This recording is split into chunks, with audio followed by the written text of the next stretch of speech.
Ay, pinta ko puti kayo pa. Pati OFW hirap sa mga baka. Pagaya.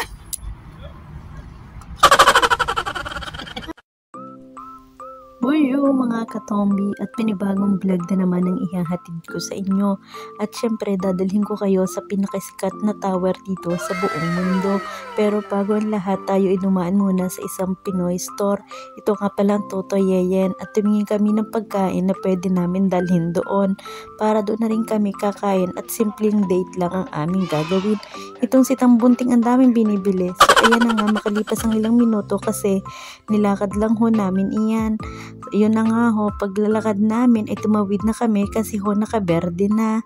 At makalipas nga ang ilang minuto ay nakarating na rin tayo. So ayan ho, welcome po tayo sa famous tower of the world, ang Eiffel Tower. Feeling ko tuloy artista ako, charot. So ayan na ho, ang tower talaga, napakaganda talaga ho niyan sa personal. Kahit ilang beses ako ditong dalhin, talaga naman di ako nagsasawa. So ito, paglaruan muna natin si Bebe. Smile! Ganda ng Eiffel Tower talaga, the best. And then pagbaba ko ay smile. Yan ho yun nasa Eiffel Tower. Ito po ang kanyang expectation. May bit-bit. At syempre, dahil nandito na rin naman kami sa Eiffel Tower, nag-moment muna kaming dalawa. Masaya talaga ako pag kasama ko. Kahit 36 years old na ako, may kilig pa rin talaga ako. Ibig sabihin bata pa ang puso ko. Oh my God! Ang sarap talaga magmahal ng Ilocana. Char! So ayan, makalipas ng ilang minuto, ipakita ko sa inyo ang aming mga kakainin. Si Charon pala yan. Nabili namin ng 6 euro. Tapos nagbili-bili nga kami ng aming mga pagkain. Kasi nga ho, di naman kami mahilig mag-date sa mga restaurant. Dito lang kami kumakain sa mga tabi-tabi. Okay lang yan. Gumastos kami ng 24 euro. Medyo nautakan ako talaga ni Ilocana. Char! Ito, buksan natin ang suka. Hirap na hirap talaga ako, kabayong iyan.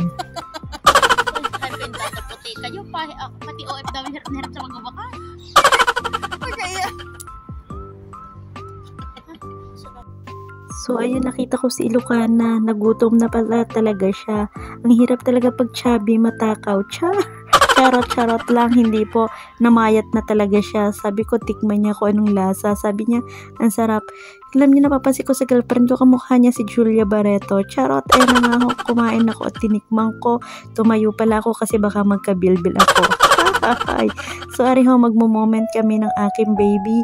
So gusto ko lang ho magpasalamat talaga sa partner kong ito.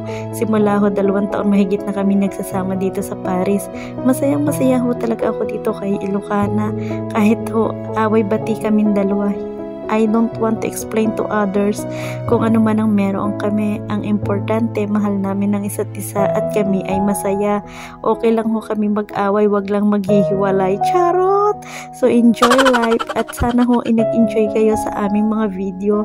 Marami palang salamat sa mga taong sumusuporta at sana ho i-share nyo pa rin ang aming mga video para marami pang makapanood at malaman nila ang buhay dito sa Europe, dito sa may Paris.